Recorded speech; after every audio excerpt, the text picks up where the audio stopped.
Tauno Puusepp ja ründaja Andres Reiljan. Täna 4-3 võit Jotka Pivo rahvaliiga võistkonnale. Ütleme ausalt, tuli võib-olla natuke raskemalt, kui arvasime. Kuidas mängu kokku võtta? Jaa, et vastan läks 3-0 juhtima. Oli nagu šokk või külm dušš, et ei olnud ilmselt valmis. Mingid olukorrad vastane sai lihtsalt jooksu ja 3 võimalust põhimõtteliselt 3 lõid ära. Et mõnikord on nii, meie küll mängisime palliga, aga piisas mõnest võimalusest ja väravaks. Nii on. Sina vaatasid enamusi esimese poole väravaid, mitte enamusi kõiki pingilt, et oli raske ka vaadata. Jah, ma viskaksin isegi kivi vastaste kapsaaeda, et minu meelest, kui see nimi on Jotka Pivo, siis võiks ikka pullisats olla rohkem. Et ma lootsin, et vennad ikkagi nagu vana aja Jotka vedelik joovad õlut enne riietusruumis. Ja me ütleme, et me ei lähe alahindama, aga tegelikult ikkagi natuke mõtlen, et come on. Vaata, ma ei tea, kas nende satsi logo olete näinud, aga see just ei kuva nagu väga tõsiselt võetavust. Et jah, ma isegi siin nagu pigem süüdistaks vastaseid jah, et algus oli väga raske ja lõpuks tuli ära.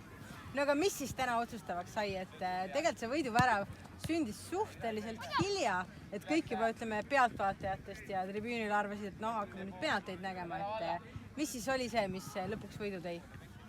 Ma arvan, et lõpuks ikkagi see, et me surusime nad enda kasti ja võimaluse järel lõime ühe värava ikkagi rohkem, kuigi võimalusi oli meil kordades kõvasti rohkem kui neil, aga täna realiseerimine ka üks asi, mis kindlasti tegi mängu nii põnevaks, et me ei suutnud seda realiseerida, isegi penalti realiseerimata.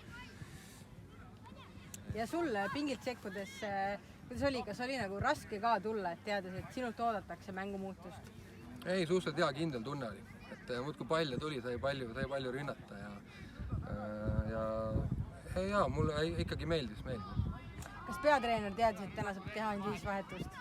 Teadsin, aga tegin 3 vist, 2-3. Aga mitte 7 nagu liigamängudes.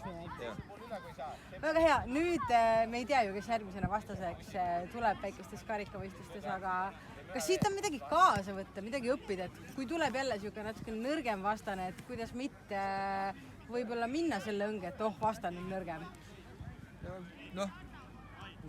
Mina isiklikult ei alahindanud, aga mulle tundub, et kohati võib-olla peaks rohkem sisendama siis seda, et me hakkame esimesest minutist mängima ja oleme kohe valmis.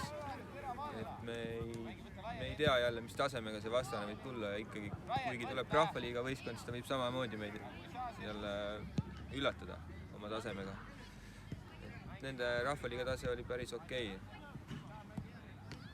Minu peaks põhisse panema järgmine, ma kindlasti ei alahinda vastast. Aga kui sa enne mängu parandad autos, Villemi autos kontrolltöid, kas siis peaks ka põhisse panema?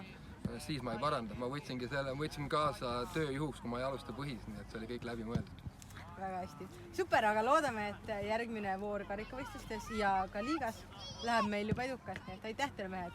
Aitäh!